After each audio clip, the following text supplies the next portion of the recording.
అందరికీ నమస్కారం. Journey with Janaki YouTube channel.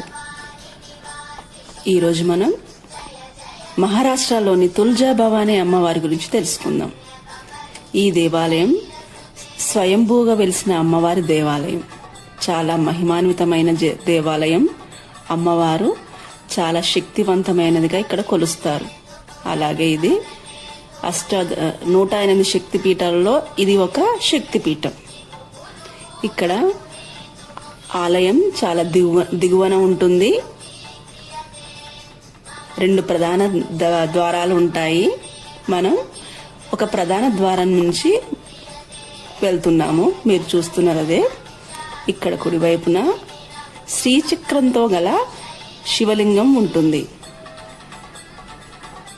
ఇదే ఆ శ్రీచక్రంతో గల శివలింగం. అలా ముందుకు సాగితే 108 తీర్థ జలాలతో ఒక గుండం ఉంటుంది. ఈ గుండంలోనే కాళ్ళు చేతులు శుభ్రపరచుకుంటారు. మీరు చూసేది అదే తీర్థగుండం. అలా ముందుకు సాగితే మనం 2వ ప్రధాన ద్వారాన్ని చేరుకుంటాము.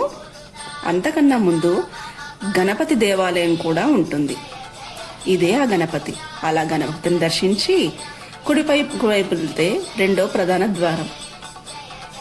ఆ ప్రధాన ద్వారం గుండా లోపలికి వెళితే మనం అమ్మవారి గర్భగుడిని చేరుకోవచ్చు. మేము వెళ్ళిన రోజు చాలా పర్వదినం.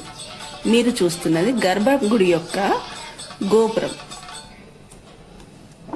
ఆ రోజు చాలా ముఖ్యమైన పర్వదినం అయినందున చాలా మంది జంటలు వివాహం చేసుకున్నారు. మీరు చూస్తున్నవన్నీ ఆ గుడి చుట్టూ గల ఉపాలయాలు. ఇక్కడ ఒక కథనం ఉన్నది. శివాజీ మహారాజ్ అమ్మవారిని ఎంతో బాగా కొలిచేవాడు. అమ్మవారికి 108 విగ్రహాలతో గల ఒక హారాన్ని చేయించాడు. ఆ రోజు అమ్మవారికి అలంకరించారు ఆ హారం. అమ్మవారు ఎంతో శోభాయమానంగా ఉన్నది. అమ్మవారి యొక్క ఆ యొక్క హారము అమ్మవారికి ఎంతో కలగా ఉన్నది.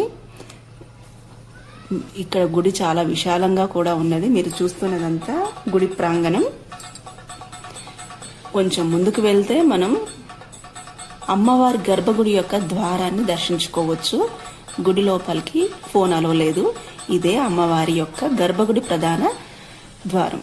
ఇక్కడ ఉన్న రాయి శకునవంతి అనే ఒక శక్తివంతమైన రాయి.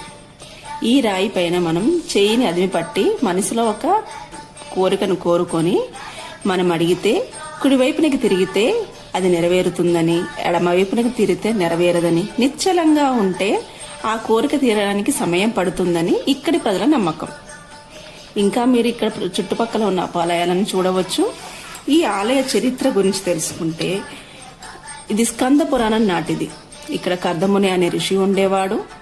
అనుభూతి అనే భార్య అతనికి ఉండేది.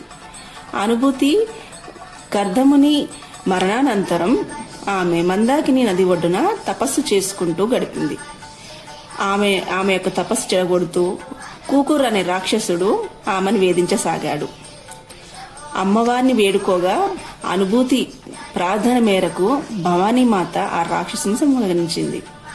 అలా సంహరించిన తర్వాత అనుభూతి యొక్క కోరిక మేరకు బాలాఘాట్పై అమ్మవారు స్థిరపడింది. కాబట్టి దీన్ని తుల్జాపూర్ లేదా తుల్జా భవానీ అని పిలుస్తారు. అమ్మవారిని తుల్జా భవానీ అమ్మవారిగా పిలుస్తారు. ఇంకేమైనా డీటెయిల్స్ కావాలనుకుంటే డిస్క్రిప్షన్లో ఉన్నాయి, చూడగలరు.